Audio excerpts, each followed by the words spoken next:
G'day folks, welcome back to another update for Bitcoin and Ripple. Now the daily charts are showing a bearish move. We're going to include some back testing, and don't forget to hit that like and subscribe button to support the channel, but also reference +1 videos for a deeper dive into the strategies we use. In terms of the outlook, Bitcoin has just come off a rare down month and is now consolidating around $100,000 US, with a compressed volatility regime hinting at a potential big move either up or down. Geopolitically, its role as a diversification asset amid sanctions, trade shocks and de-globalization make it particularly interesting.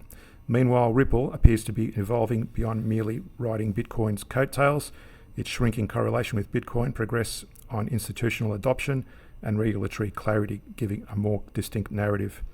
If XRP can hold key support around 255 and clear resistance, US $2.75 to $3, it may fuel a breakout, but both assets remain vulnerable to macro regulatory shocks.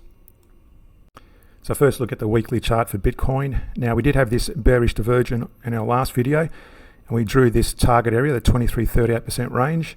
It's actually fallen right into that range perfectly as we suspected. The CCI is still dropping off, so that's still bearish momentum, and the price is also broken below the moving average. And for those new to the channel, just to quickly show you the Fibonacci target, the way we measure that, we take it back to the significant low before the divergence started, and that's at 23-38% range. So it's actually bounced in that range at the moment, or it's actually hit that range, and it could actually fall further.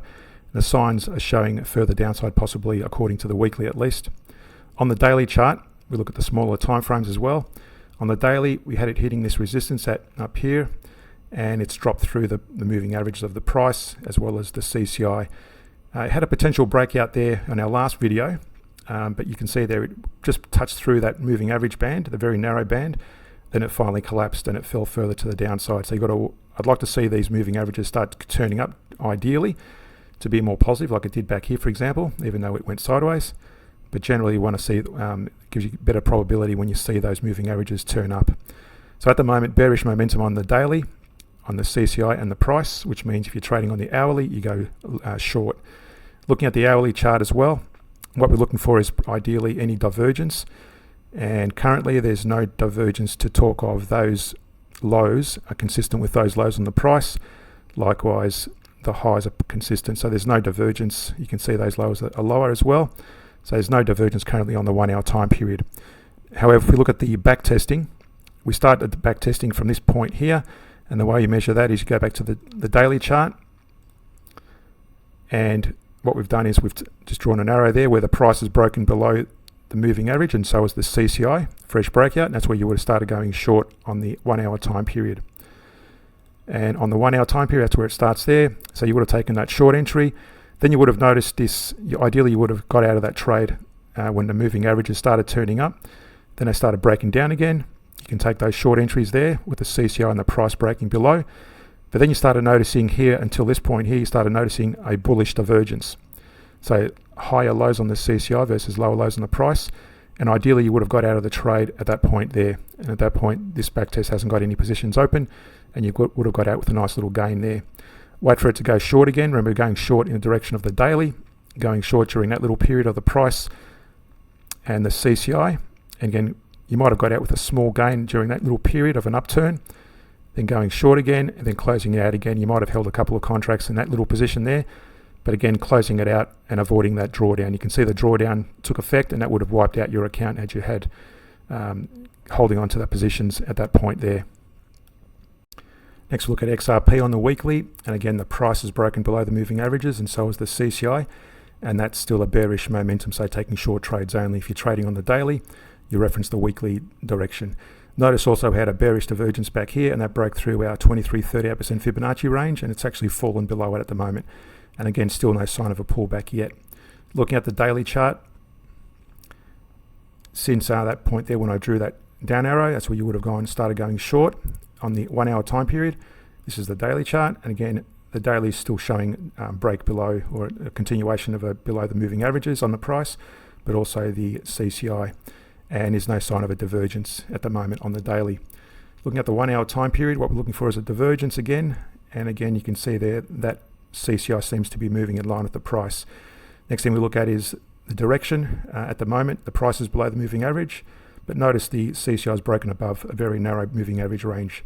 So to go short, again, remember we're going short in the direction of the daily. I'd like to see that price remain below the moving averages, and also the CCI to eventually break below that moving average band. As soon as it breaks below, start taking short trades. But at the moment, avoid trading until we see both CCI and price moving consistently. Also, looking at the daily chart back for a moment, we would have started going short from this period around about the 7th of October, and that's demonstrated here on the 1 hour chart, going short during those little periods, again following the CCI and the price moving averages to the downside, getting out of the trade when they both turn up. Short again, as those a few little trades there you can see, and again another nice little downturn, and then closing it out when the price and the moving averages of the CCI turn up as well. Again, no positions held there. Going short again, closing it out.